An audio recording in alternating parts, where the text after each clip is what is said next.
Саламатсыздарбы, урматтуу теле көрүүчүлөр, Күн маек программасы сиздердин назарыңыздарда. Биз бүгүнкү өлкөнүн акыбалы, бүгүнкү кырдаал, дегеле саясий, экономикалык жактан өлкөнүн кандай жолго түшүшү жана кандай акыбалда экени тууралуу, кандай аракеттер көрүлүп жатканы тууралуу коомдук ишмер, Жогорку кеңештин экс вице спикери Кубанычбек Исабеков менен маек курмакчыбыз. Кубанычбек Сатындиевич, саламатсызбы? Саламатсыздар. Кош келипсиз студиябыздан. Рахмат. Мен азыркы келген маалыматтан баштагым келип атат да, дегеле бүгүнкү күндө буга чейин президент өзгө чабал киргизди эле. 21-ине чейин деп киргизди эле. Азыр болсо дагы экинчи жолу кайра кайталап киргизип атат бул өзгө чабал. Бүгүн мөөнөтү бүтөт турбайбы? Анан бул 19-уна чейин деп киргизип атат. Сиздин бул боюнча пикириңиз кандай? Укуктук жактан ал киши толук кандуу президент. Муну биз моюнга алышыбыз керек. Бүгүн жогорку кеңеш бар. Алар дагы жарымы бар, жарымы жок болсо дагы, келбей атса дагы жогорку кеңеш болуп атат. Легитимдүү ушул жогорку кеңеш бар, анан президент бар, мамлекет башчысы. Бирок мамлекет башчысынын укуктары бир топ кесип коюлган. Ал киши ички сырткы саясатты, экономика, чарба, бул тартип жактарын деле мамлекеттин бүтүндүгүн дагы мындай кепилдик бербейт ал киши. Конституцияда кепилдик боло албайт. Мен сизден өтүнөр элем, сиз ар кимди угуп бүгүн отставкага кетпей кое туруңуз. Сиз мамлекеттин башында турасыз. Жоопкерчиликти эч качан мойнуңуздан снимать этпейт эч кимчи азыр. Мамлекетчилмин десеңиз, бүгүнкү күндө сиз керексиз. Кыргыз жаранына абадай суудай керек болуп турасыз. Себеби бул стабилдештирип мамлекеттүүлүктү, келечегибизди сактап калыш үчүн, тартипке, мыйзамдык нукка келиш үчүн. Президент бул туура кылган өткөндө. Бизде ички иштер министрлиги бар. Эң күчтүү күч структураларынын бири азыр ички иштер министрлиги. Ички иштер министрлигинин ички аскерлер бөлүмү бар. Внутренний войска деген.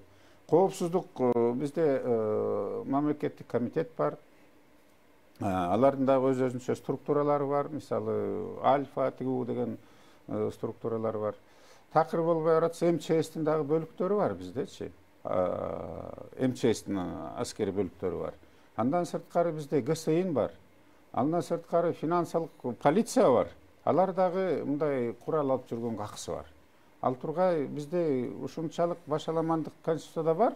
Куралдуу күчтөргө ушу салык кирейби же кирбейби, бажы кирейби, кирбейби толук кандуу аныкталбай эмгиче чейинчи ушу башаламактар болот.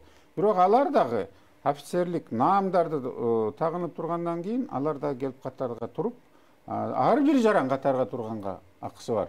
Мамлекетте тынчтыкты, бүтүндүктү алып келгенге, башаламатты тыйгангачы. Ар бирибиз урматтуу жарандар жоопкерчиликти мойнубузга алышыбыз керек. Терс көрүнүштөр болуп атса, талаптонуп атса, өрттөп атса, басып атса кой деш керек да. Мисалы деле силердин каналга мына КТР канал автоматтар менен келип башка кишини отургузушту. Ошондой эле башаламадык 5-каналда болуп атканда мен ортого түштүм. Айланайындар койгула болбойт деп. Бир партия келип өзүнүкүн отургузат, экинчи саны жактырып өнүкүн алып турат. Мына пирамидадан ошондой болду. Кумтөрдүн бул жердеги офисин басып алып тиги бир топ башаламадык болуп кетти. Кудай анын бетин аргысы, мына тиги Таласта да алтын кенин басып алып туруп өртөп талкалап салышты. Ким утту мындан? Мамлекет утулду. Кара кечени басып алышты мына. Эми кара кечеге бирөө өрт койсо, ошол жердин астында көмүрдү качан биз аны өртүн өчүрө албайбыз? Өчүрө албайбыз биз. Бул эмне деген калып келатат? Ошол эле Кумтөрдү басып алабыз деп барса, ошол жерден хвасты каранчаны ачып ийсе эмне болот? Бул деген закондо жазылып турат, өзгөчө кайтарыла турган объектилер бар. Ошол эле ак үй биздинчи, өкмөт отурган, президент отурган, мамлекеттик мекемелер булар кайтарылат. Аны көрүнгөнү барып баса берген болбойт да. Ошон үчүн президент айластан указ чыгарган. Сиз туура кылгансыз. Андан мурунда мен сунуш кылып аткам, мисалы МТСтен дагы кайрылган, бизге аскердик тартип кирбесе болбочу да эмес депчи. Себеби ар кими андан мурунку күнү эле мына 4 жерде Бишкекте чоң митинг болду. Борбордук аянтта болуп атат, 3-4 партия алып чыкты. СДК чыкты ал жерге. Атамекена дегенде тиги темир жол вокзалынын жанына уюштурушту. Андан кийин замандаш менен тиги республика барып форумга кошулуп келип Ала Тоо аянтына кетти. Садыр Жапаров өкмөттү колдой тургандар тиги эски өкмөттүн эшигин алды. Эми ортодон таш ыргытышып бири-бирин даже атышканга чейин барбадыкпы? Муну токтолбосо кандай болот? ошол аткан жигиттерди даже мен достук мейманканасында сессияга депутаттар 4,5 саат чогулуп ошол жерге мен аралашып жүрдүм. Элнар момундай кылгыла, акыл эсимди айтып, аппарат жетекчисин чакырбайсыңарбы депчи. Сүйүнбек Касманбет деген профессионал жигит, ошол келбейби депчи. Жогорку кеңештин аппарат жетекчиси дейсиңер дейби, бир барак кагазды премьер-министрге 17 катасы менен жазыптыр деп, аны бошоткон кайра аппарат жетекчиси келип мурункусун алып келген төрага келипчи. Ошон үчүн профессионалдар жетишпей атат да биздечи. Мисалы жаштар келсин деп атабыз. Жаштар молодцы, келип мына революцияны уюштурдуңар, чоң өбөлгө болдуңар, бийлик алмашууга азыр толук кандуу алмашыла элек.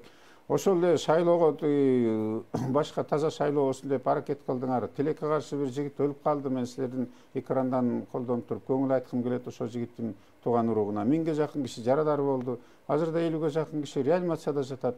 Кийинки Ала тоодо баш аламандык болгондо да 10га жакын киши жатып калды. Биз ошо президент жөнүндө суроо бергениңизден кийин мен айтайын, ал киши указды чыгаргандан кийин ал кишинин указын жогорку кеңеш бекитиш керек болчу. Жогорку кеңеш чогулбай атпайбы? Мына резиденцияда чогулганда биринчи маселе күн тартибинде турса аны карабай коюшту дагы премьер-министр жөнүндө структурасы өкмөттүкүн карашы дагы ошо менен басып кетишти. Ошон үчүн президент бүгүн айласыдан дагы бир жолу указ чыгарды. Себеби бүгүн мөөнөтү бүтүп атат. 3 күндүк эле күчү бар. Тиги президенттин указыныкычы. 3 күндөн жокко 3 күндөн кийин жокко чыгып калат. Эгер жогорку кеңеш бекитпесечи. Бүгүн дагы мына 19-уна чейин деп мөөнөт кылып атат. Мүмкүн эгер урматтуу депутаттар сиздер дагы канчалык элден нааразычылык болуп турса дагы силер кыргыз жараны болгондон кийин иштешиңер керек. Бүгүн чимкирик дейт, эмне дейт, баары бир силер керек болуп турасыңар мамлекетке.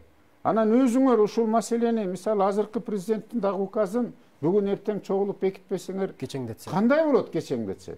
Силер мамлекеттин чыккынчылыгы болбошуңар керек. Мен суранаар эле, мисалы азыр бөлүнүп атпайбы? Мисалы тарыхта кала турган маселе болуп атат. Мамлекетибиз калабы сакталып же жокпу депчи. Биз шылдың болуп атпайбызбы? Мына Өзбекстан чек араны жаап атат. Бүгүн эртең Казакстан менен Кытай, Тажикстан жабат. Эмне болот биздин мамлекеттин келечегичи? Ар бир партиянын лидерлери эле бул жерде коалициянын кеңештиги орун талашып эле болуп атпайбы? Андай бир да закондо жок да.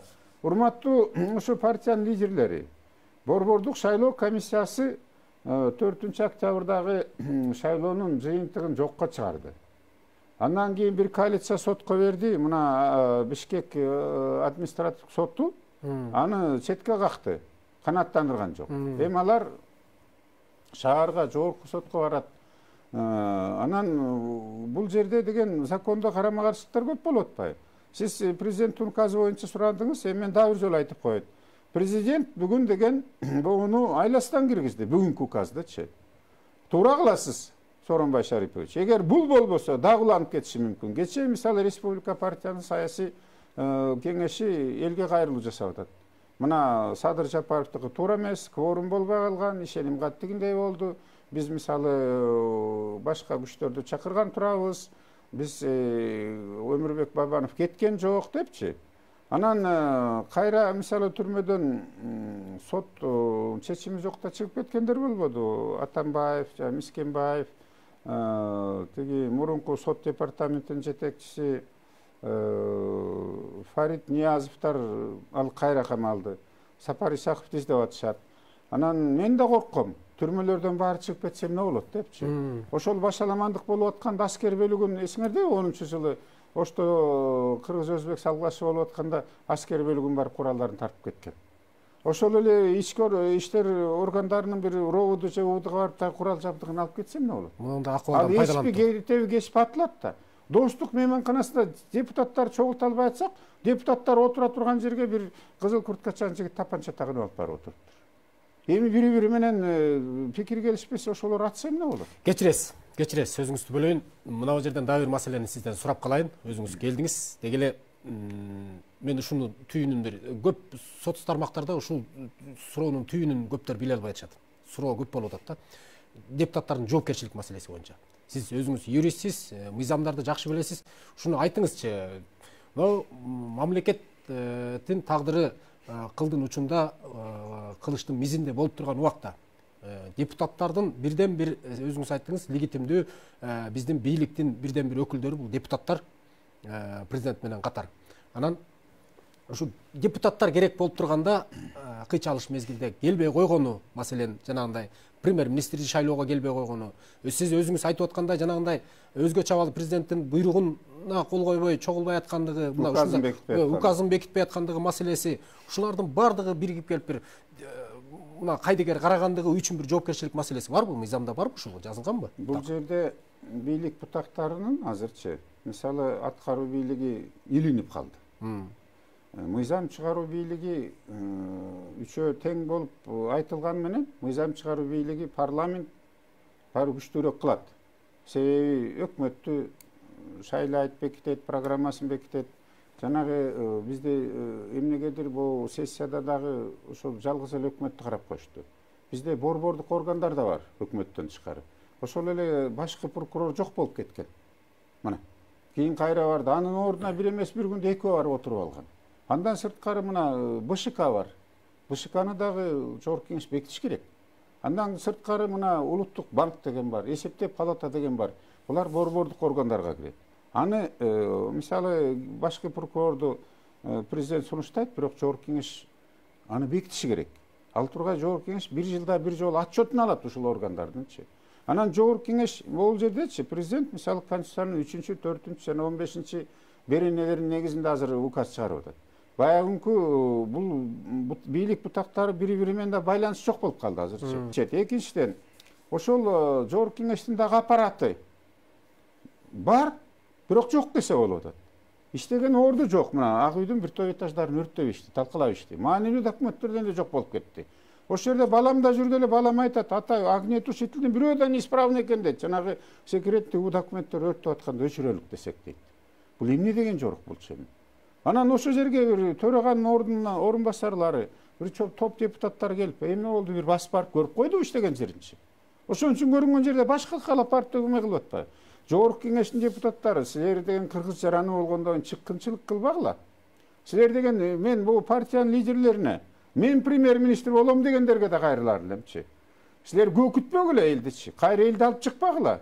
Бул жерде кандаган ондогон миң кишилерди алып чыгып аттыңар. Силерге эмне ушу бийлик эле керекпи? Ошол эле кызмат эле керекпи? Силерге мамлекеттин туруктуулугу же келечеги кереги жокпу? Кантип жүзүңөрдү карайсыңар ошол келечекте жаш муундарды же ата бабанын бизди Кыргызстанды ушул деңгээлге алып келген, ушул өзүнчө мамлекет кылган ата бабанын арбагы да кечирбейт, Кудай да кечирбейт. Жаштар да кечирбейт, келечекте урпактар да кечирбейт да биз бүгүн мамлекетти жоготуп ийсек. Силер ушул жака алып келип атасыңар азыр. Туңгуй алып келип койдуңар. Эмне үчүн ошол жогорку кеңеш мына пандемия болуп атканда дагы акчаңарды алып премиальный тиги лечебный баарын командировочно алып туруп баса бергенсиңер. Сентябрь айында иштегендин ордуна келип туруп акча айлыгыңарды алыңар да баса бердиңер. Кол тийбестиңерден колдонуп туруп алды да жүрдүңөр. Бир тобуңар даже төрага баш болуп туруп мыйзамды бузуп, жана бала төрөсө 50 миң акча берип турупчу. Кандай акыңар бар ошондой кылгангачы мисалы? Чыккынчылык кылбагыла, урматтуу депутаттар. Силер чогулушуңар керек болчу сессияга. Башканын кандидатураңар болсо ошол жерге койгула добушкачы. Бирок маанилүү маселе бул президенттин указын, өкмөттүн составын, премьер-министрди бекитиш керек да мындай. Бизде бир бутак иштебей калбадыбы мына аткаруу бийлигичи? Кантип кимден тартипти сурайбыз? Дружинниктерденби? Кимден тартипти сурайбыз? Же партиянын лидерлери ушулар мына утпай калган партиялар 4-1 фракция кылып атат. Садыр Жапаровду биз тааныбайбыз, ал мыйзам иштеп атат.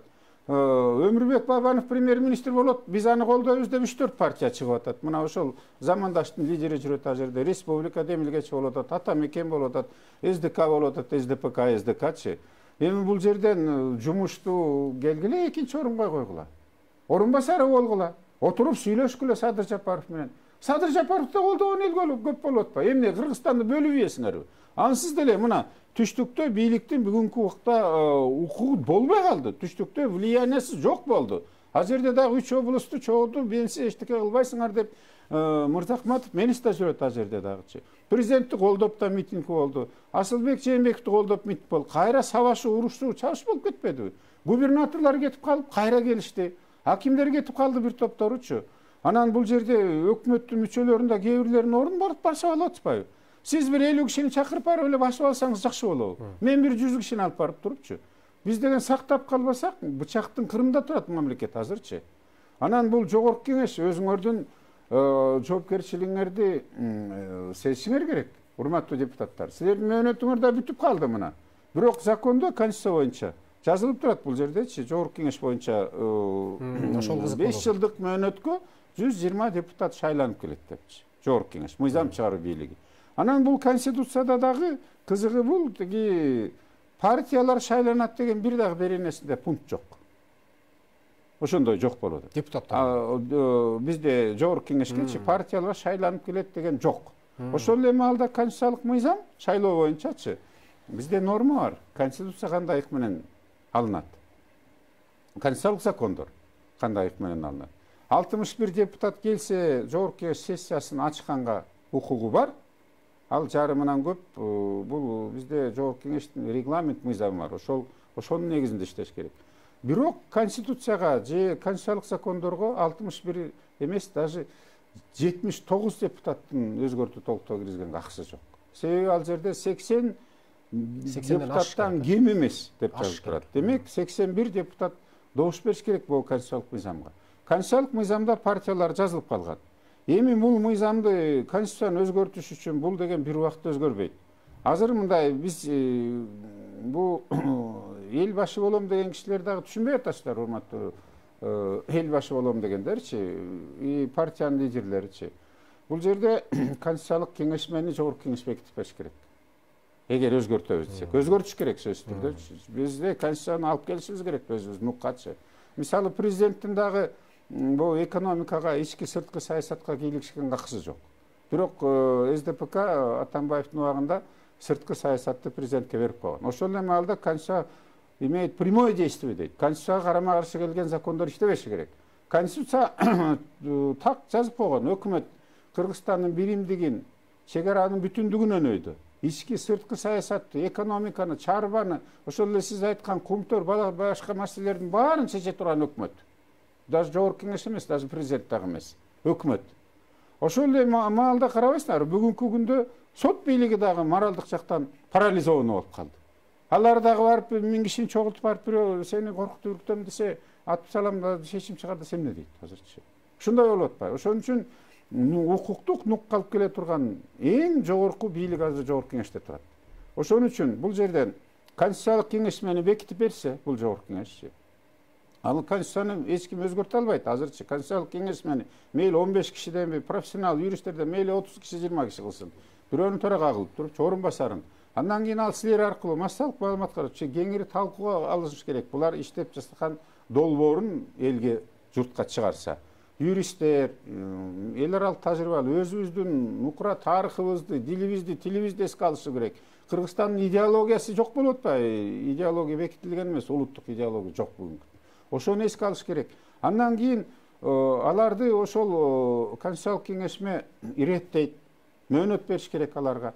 Андан кийин конституциялык өзгөртүү жогорку кеңештин укугу бар. Референдум дайындаганга жана конституцияны өзгөртүп кабыл алганга. Эки чоң укугу турат.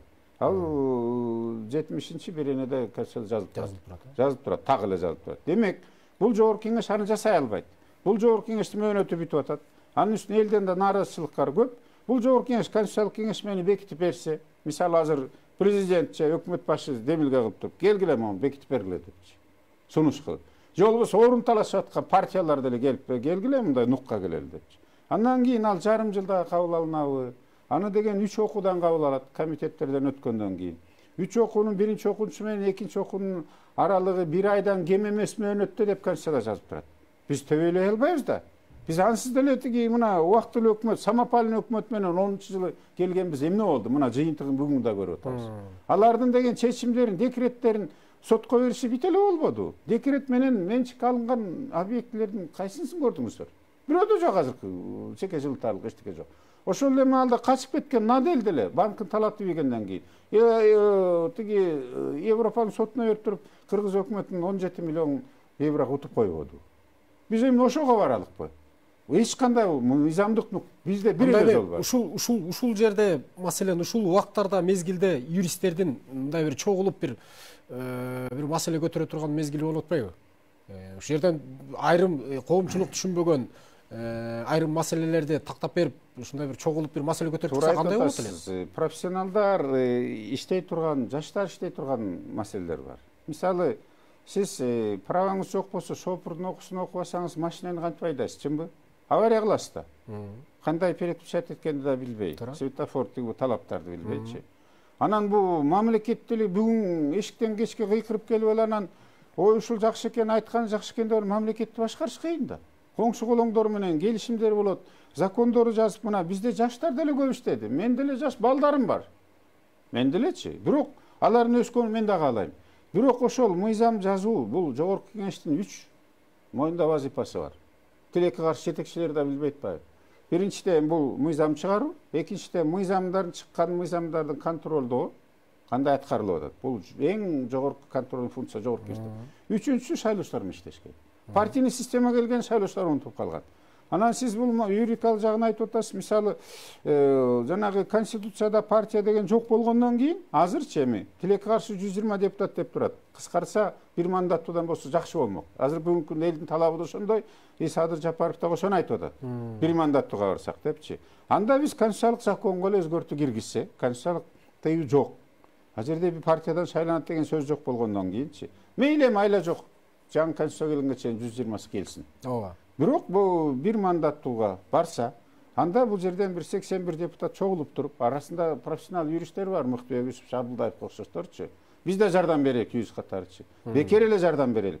Өзү долбоорлорду сунуштайлы. Ошону иреткетелтип калтырып койсо болот да.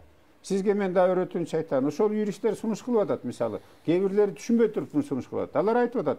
Тиги бири 3 сунушту киргизип атат. Давайте биз тиги премьер-министрди өкмөттү бекитсин дейт. Бул туура сунуш. Экинчиден Самароспус жогорку кеңеш кетсин дейт.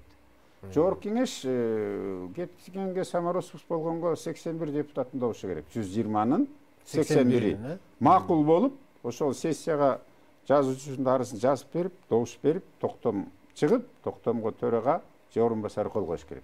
Муну өзүлөрүнүн кануну менен арыз жазып кетиш керек да, туура? Анан өзүлөрүнүн кануну, Самароспус деген өзүнүн. Андан сырткары досрочное прекращение полномочий депутата сунуш кылып атат юристтерчи. Эми досрочное прекращение полномочий депутат кылыш үчүн мыйзам чегинде ар кандай жолдор бар. Мисалы, өз арыз жазып берип кетип калса болот. Соттун чечими чыгып, ал уголовный жагынан, административ эмес, 5000 штраф салса ал бар иштей берет. Моралдык жагын эсепке албай туруп элечи.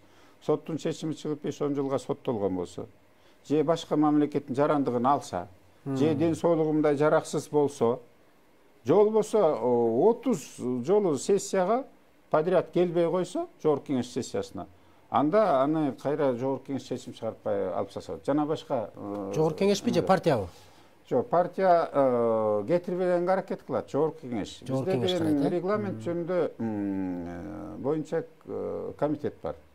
Алар учетко алынып туруш керек депутаттар. Себеби бири-бирин басып атпайт атпайбы кнопкаларын. Бүгүн басып алдай албайт да, бүгүн басуу жери жок. Туура. Ак үй талкаланып калды. Демек, сессияга келбей атканын эсептеп туруп, эми ал жагы оор. 30 жолу келбей кайса, азыр кайсы сессия 30 жолу болот. Ошон үчүн урматтуу депутаттар чогулуп туруп эле бул жерденчи бул өзүңөрдүн милдетиңерди аткарып Кыргызстанды стабилдик алып келиш силердин колуңарда турат. Чыккынчылык кылбагыла. Анан элди журтту бөлбөгүлө эмичи. Мисалы, Бабановду колдоочу партиялар болуп атат. А 4 утулуп калган азыркы БШК жаратпай салган партиялар да болуп атат. Жана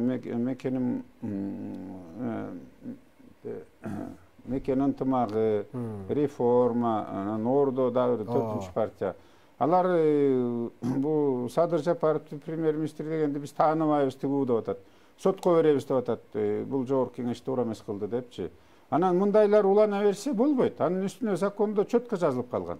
Азыр кайра шайлоо болушу керек. Кайра шайлоочу. Ал законду тек эч ким аты менен кыла албайт. Ошого чейин бул шайлоо конституциялык законго өзгөртүү киргизе койсо деп атам да.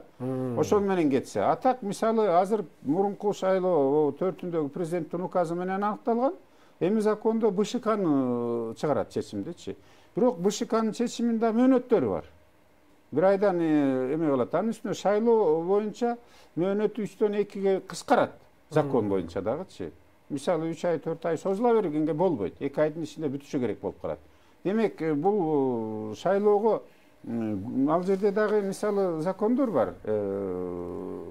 Бул эгер партиялар кандидаттар күнөөлүү болсо, кандидаттар, агитаторлор күнөөлүү болсо, БШК ошол кишилерди кийинки эмеге шайлоого катыштырбай койгонго акысы бар. БШК. Партияны алып салганга БШКнын акысы жок болот. Партияны алып салганга. Ошон үчүн жана биримдик анан мекеним Кыргызстан, тиги биз сотко беребиз, кайра утуп алабыз деп атпайбы, Кыргызстан 3 партиясы. 3 партияны элдин көрөйүн деген көзү жок болуп турса, кайра келсе кайра революцияга барабызбы. Ошон үчүн бул жердин эмес, ушул жерлерди түздө оңдоп коюш керек болуп атпайбы бул закондочу. И президент да керек болуп атат. Ошол оңдоп беришсе, тиги кол коюп койсо президентчи, анан күчүнө кирген атат. Бул премьер-министрди бекитти, мисалы Жогорку Кеңеш, президенттин указы жок болуп атпайбы. Токтомго тиги Касымалиев айтып атат. Ал тиги жана достукта болуп атканда за деп добуш берген, мен өз көзүм менен көргөм. Ошол жерде мисалы төрага жок болгондо төраганын орун басарлары алып барат. Анан биринчи орун басар, экинчи орун басар деген конституцияда дагы жана регламент жөнүндө дагы закондо Жогорку Кеңештикинде жок андай. Даже алфавиттин порядок алганда дагы Бакиров Мирлан биринчи турат, чем Касымалиевге караганда. Вы айтып атпайсыз. Анан бул жерде Бакиров алып барды сессияны, ал кол коюш керек Токтомгочу.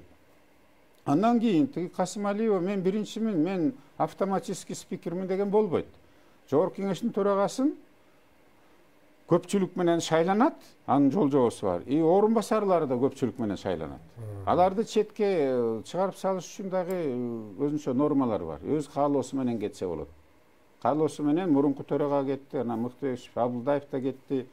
Ал киши дагы стабилизирующий ролу бар эле, менин оюмча кетпей кое турса болот эле мындай жаңжал болуп турганда. Бүгүн ошол маалымат, жанагы Аида Касымалиева айткан маалымат боюнча кечэтен бери бүгүн абдан бир мындай бир резонансты жаратып атат да соц тармактардачы. Сиз айтып атасыз, ошол туура айтып атасыз, жана биринчи вице спикер болчумун, мен автоматтык түрдө спикерликке барышым керек эле, ал эми премьер-министрликке Баатырбеков барыш керек эле деген пикирин айтыптыр. Мына ушул жөнүндө талкуулар абдан көп болуп атат да. Касымалиева эмне үчүн кетип калды ошол жерден чандычы. Анан кетип калып айтып атат, мен бекер кетип калыптырмын, ошол жерден айтып алсам болмок экен депчи. Анан ал жерде Бакиров Мирлан алып барып аткандан кийин Бакиров Мирлан аягына чейин чыктыбы, аягына чейин ошол эле кишинин кол койгон акысы бар. Себеби тиги карындаш кызыбызбы, карындашпы, ал качкан жок, кетип калды. Көргөн да жок, ким эмне деп сүйлөп атат, эмне болуп атат. Анан ошол жерде мисалы жанагы протоколун дайындап мурунчу, сессиянын тиги токтомдун долбоорун даярдап, ошол Садыр Нуркочоевич Жапаров бекилгенден кийин ошол жерден кол коюп туруп, печатын басып, Бакиров Мирлан берип койсо жакшы болот эле да. Эми анысы да болбой, анан Мирлан Бакировдун эмесинде угуп калдым мен интервьюсунчу. Азырынча токтом долбоору мага келе элек, аппарат алып келе элек, мен аны беките элекмин депчи. Бул эмне дегенди билдирет? Силер эмне элдин тагдыры менен, мамлекет тагдыры менен оюнчукпу силергечи мындайчы. Эмне аппаратты 5 мүнөттө мурун эмне үчүн даярдатып койгон жоксуңар? Тапшырма берген жоксуңар. Эми ошону 5 мүнөттө алып келип берет да мындай компьютерден чыгарып элечи мындайчы. Эмне ал эмне романбы же повесть? Сиз өзүңүз иштедиңиз да Жогорку Кеңеш. Ал процесстер көп. Андай көп убакыт талап кылбайт. Андай маселелер бар. Ошо убагында жана Азим Исабеков деген жигитти премьер-министр кылып коюп атканда, мен тапшырма берип камдатып койгом долбоорунчу. Анан отурган жеримен мен алып баргам сессияны, отурган жеримен түштүм да борбордук трибунага чыгып кол коюп бекитип туруп эле печат менен гүл тапшырып туруп берип койдук. Себеби ал маалда дагы кичине положениелер не болчу да. Момундай акыбалда эми силер мага токтом алып келе элек деген эмне Жогорку Кеңештин аппараты баш ийбей калганбы? Орун басарыначы. Эмне деген жок. Андан сырткары мен сизге бир нерсени айтып коеюн. Жогорку Кеңештин сессиясын алып бара турган, жыйынын алып бара турган төрага же орун басары гана акысы бар. Мисалы 3 партия, 4 партиянын өкүлдөрү, фракциялар өзүнчө чогулуп атпайбы? Алардын сессиясын алып барганга катардагы депутат же комитеттин төрагасынын же фракциянын жетекчисинин акысы жок. Аны токтомго да кол койгонго акысы жок. Ал бул закондо жок нерсе болуп атат. Анан эми 3-4 партия өзүңөрдүн кандидатураңар болсо, Өмүрбек Байбанов иним, мамлекетчил эле жигитсиз. Давайте мамлекетти ойлойлу. Анда чогулуп отурбайсыңарбы, барбайсыңарбы? Эмне үчүн ошо сессияга барып, анда мындай альтернативный программа менен, альтернативный структура менен өзүң чыккан жоксуң да иним. Эмнеге барбайсың? Ошо сени колдогондор да барып, кимиси көбүрөөк добуш берсе, сен алсаң, сен алат элең. барбай коюп сырыф кылып бул атайын чыккынчылык болуп атат да мисалы. Ошол эле достук мейманканасына барбай коюшкан. Анда силер чакырбайсыңар, башка жерге келе бул жерде сессия өткөрөлү деп. Ким койду эдем анычы? Анан эми ушундай эле сарып айтып эле силерге ушу бийлик эле керек, байланайындар. Бийликтен окат кылып жүрбөдүңөр беле. Эми анын эмне бул жерге мамлекеттүүлүктү сактап калышыбыз керек да. Баары бирибиздин милдетибиз азырчы мына. Мен сизге дагы бир нерсени айтайын. БШКны мына могу фактыны карап койсоңуз, мисалы бул 4-октябрь күнү да. 4-октябрь күнү кечки саат 8-ден 17 мүнөт өткөндө БШК пресс релиз чыгарып атат. Бул жерде жазып атат. 911.957 бюллетендин обработкасы чыкты дейт. Анын бул 8-ден кечки 8-ден 17 мүнөт өткөндө.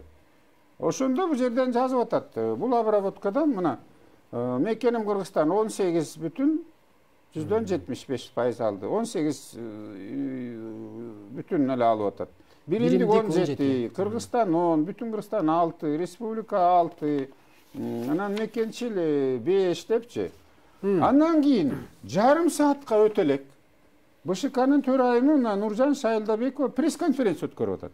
Ошол жерде эле жазып атат мына 911.000 бюллетен обработка болду дейт. Бирок бул партиялардын пайызы мына мисалы Мекеним Кыргызстан 18-ден 24-кө чыгып кетип атат. Эми жарым саат жетелек боло электе. Биримдиктики 17-ден 23-кө чыгып кетип атат. 23-төн бүтүн 160 дейт. Кыргызстандыкы бир аз түшүп атат, башкаларыныкы көтөрүп атат. Айланайындар. Бир эле саны болуп атса, аны келип алып силер деген мындай колжоолук кылбагыла да, БШКнын жоопкерчилигин караш керек болуп жогорку кеңеш. Эмне үчүн жогорку кеңеш бул шайлоо болгон атса, бул мамлекетте өтө маанилүү шайлоо болуп турат. Сырткы ички карыз, пандемия дүйнөлүк. Бул жерде момундай абал болуп турганда кандай ушундай шалакылык менен барды жогорку кеңешчи шайлоогочу. Өзү эле 320-88 чыкпады, кайра депутат болом депчи, төрага баш болуп турупчу. Ошол бул кандай парламент бул негизичи? Бизде да кемчилик бар болчу. Кемчилик барыбызда да, сизде да бар. Бирок жогорку кеңеш силер элдин атынан сүйлөгөн хакыңар бар. Жогорку кеңеш биригип туруп, и президент экөөнүн эле өкмөт айта албайт. Өкмөт аткаруу бийлик. Анан бул жерден жоопкерчилик таштап койбодуңарбы? Жок дегенде комитеттин жыйынын чакырып, жыйынын өткөрүп туруп чакырып, БШКнын төрайымы менен даярдыгын угуп койбойсуңарбы? Мен силерге далил катары айтып берейин. Мына 28-сентябрда төрайымдын орун басары БШКныкы Бекматов мырза жазып атат. Андан кийин могул жерде 6-апрелде 18-жылы дагы тиги БШКнын төрайымынын колу жерде мисалы 15-жылы жанагы вычислительный неме болот атпайбы, урналар. И борбордук сервер турат БШКнын эмесиндечи. Булардын баары мөөнөтү 15-жылы алып келинген. Мына өзү жазып берип атат. 15-жылы Швейцариянын өкмөтү финансирует этет.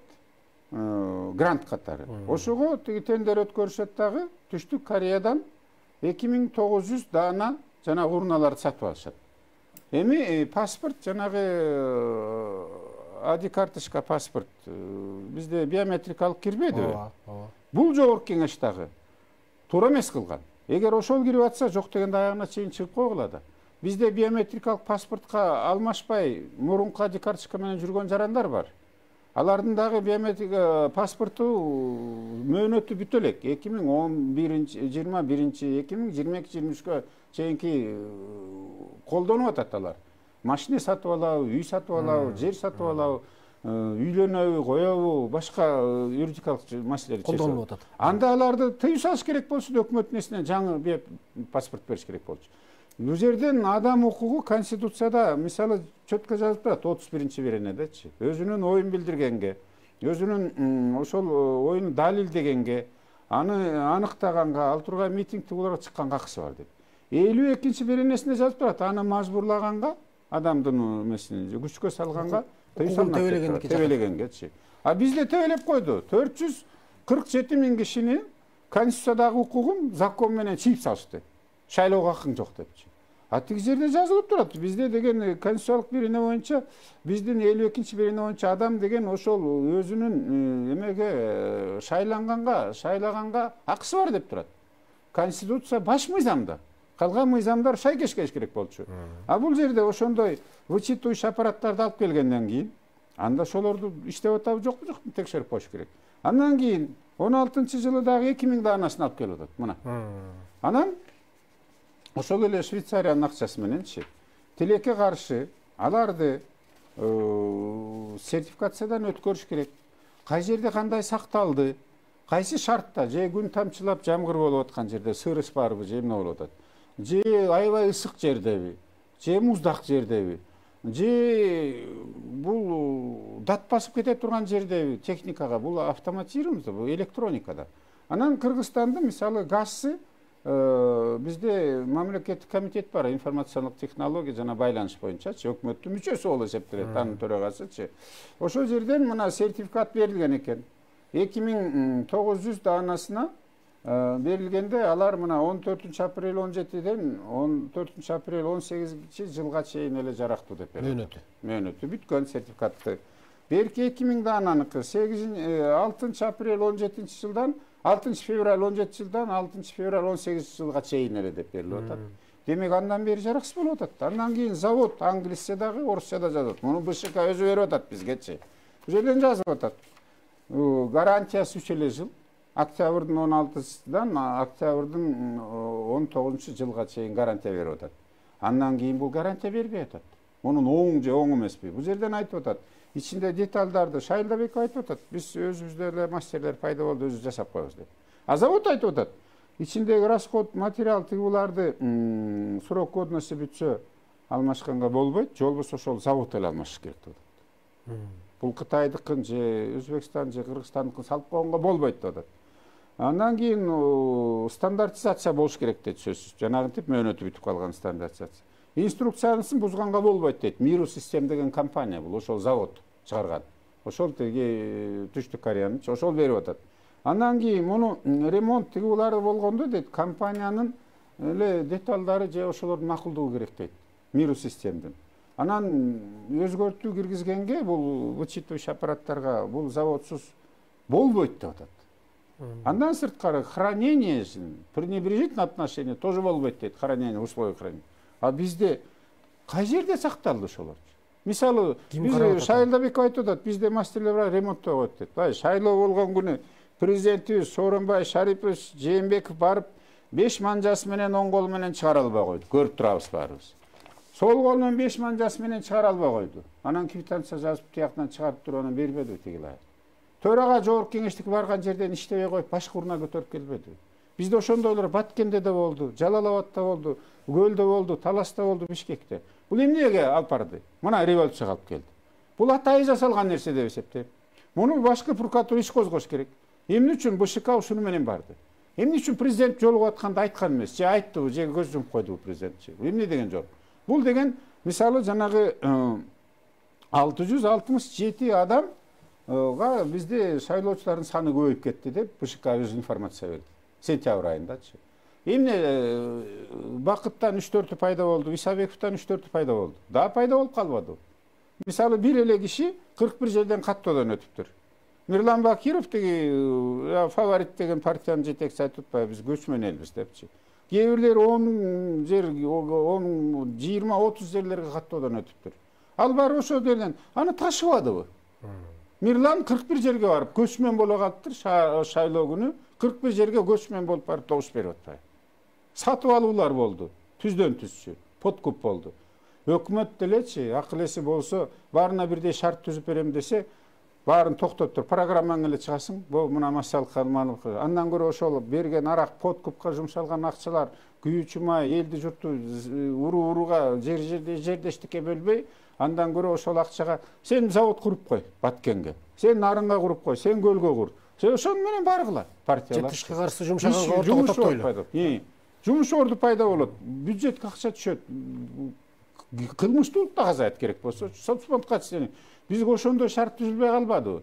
Ошон үчүн мен жанагы баарына каршы деген эмени коомдук уюм түзүштүрүп ошо каршы чыккам. Анан ошон үчүн өтпөй калган нааразычылык мына бүгүн болуп атат. Андан сырткары эгер жогорку кеңеш буларды оңдой койбосо, ушул эле урналар менен кайра эле ошону кайра барсак, эч ким кепилдик бере албайт. Кайра дагы революция келип чыкпасын депчи. Эч ким кепилдик кыла албайт. Андан кийин бул жерден жогорку кеңеш бул БШКнын чечимин азыр оспаривать этип атпайбы? Кээ бир партиялар эки сотко беребиз деп атат, тиги коомдук уюмдар. Ошондой болбош үчүн сөзсүз түрдө азыр иреттей коюш керек. БШК деген бүгүн уже 12-си болду. Анын дагы нормасы турат. Мисалы 20-сына чейин булар деген чыгарыш керек эле. Баланчасында кайра шайлоо күнү аныкталсын деп туруп. Андан кийин партиялар кайра каттоодон өтөт. 80 миллион сом 16 партиянын акчасы турат, каражаты, бюджетте азырчы. Булардыкы жокко чыгарылгандан кийин, демек бул 80 миллион менен дагы азыр бир аз мүмкүн кошумча болор, өткөрүп койсо болот. Мындан коркпош керек. Себеби азыр участкалык жерге чейин комиссиялардын баары түзүлгөн. Бирок урналар иштебесе, эгер кол менен саноо, эң негизгиси кол менен саноо деп Шайылдабеков айтып атат, анда мындай урналардын кереги жок болот. Андай болсо кол менен санай турган болсо, 16 партия катыштыбы? 16 партиянын өкүлдөрү ошол эсепте счетный комиссиянын бирөө болуш керек, баары биричи. Мындай реалдуу, ошондо эл чыкпайт болчу. Ошондо далили болот болчу. А тиги байкоочулар тетиги жерде отурат, кимиси көрөт? Кайсы сизге салдыбы, же мага салдыбы мынтип берет да. Эмне жаңы урна сатып алганга эмне тоскоолдук кылып атат? Анан эмне алдында кымбат турабы ал өзү? Тоскоолдук деле жок. Муну азыр грант жарыяласа, бизге жардам берели деген мамлекеттер көп азырчы. Бул Кыргызстандагы чаң тополоңдагы улана берсе, бул коңшу мамлекетке дагы таасирин тиет. Аларда да шайлоо болуп атат, мисалы президенттик шайлоонун жыйынтыгы мына Тажикстандан чыгып атат. Белоруссияда эмне болду көрүп атасыздар. Ушул дем алыш күнү дагы кандагай канчадан ондогон миң кишилер көчөгө чыкты кайра дагычы. Украина эмне болуп атат? Дүйнө жүзү анча эле пандемия менен жапа чегип турганда бизге мындай чыр-чатактын кереги жок. Ошон үчүн муну грант катары дагы сурап алып келсе болот. Керек болсо сатып да калып келиш керек, мамлекеттин түптөбүз десек. Анча эле көчөгө талкалангандардан биздин жарандар, урматтуу кыргыз жарандары, ошого кошулбаңыздар. Провокация тигүү деп айта бергенден тазадыңар бир четичи. Жана басып алуулук, өрттөбөбүз, басып алабыз дегенден алыс болушуңар керек. Себеби ал сиздер менен биздин эле чөнтөктөн кайра ошону калыбына келтиребиз. Анан абийир кетип бүттү кыргыз элиненчи. Кичине оңололукчу, ойлонолучу айланайындар. Жумуш колдун кири. Бүгүн не главное, орысча айтканда да. Главное наша стабильность, наше будущее нашей страны. Давайте все будем ответственно подойдем к этому вопросу. Рахмат. Рахмат, Кубанычбек Сатынович. Мен элге журтка эсенчилик каалайм. Урматтуу аксакалдар, баш болуп бериңиздер. Апалар, баарыбыз эледен төрөлгөнбүз. Жаштар дагы мындай келип эле силер келишиңер керек. Иштей турган иштер бар силер үчүн дагычы. Бирок кичине такшалып, абийир топтоп, билим топтоп, тажрыйба топтоп туруп келе турган жумуштарды басып алам, мен отура калам дегенди унутуңуздар.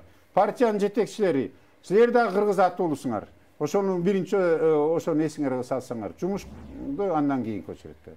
Эл шайлабасын, элдин ишеними алган кишилер иштеши керек. Менин оюмча, Садыр Жапаровду таанышыбыз керек, токтолушубуз керек бул жерде. Мен аны тууганын же партиялаш эмесмин, бирок бизге стабилдүү жетишпей турат. Башка сунуш болгон жок, башка фракциялардан, башка кандидат болгон жок. Анан эми ушу чаң тополоңду кайра уюштуруп келип анан биз алабыз дегенди унуткула. Ал кан төгүлүү деген бир дагы кызматкер, бир дагы кызмат кан төгүлүүдөн бийик турбайт. Эң жаманы кан менен келген убактылуу өкмөт мына эмгиче чейин кансырап турабыз баарыбыз теңчи. Ошондон алыс бололу. Урматтуу менин мекендештерим. Рахмат, Кубанычбек Сатынович. Абдан бир маанилүү сонун бир маек болду.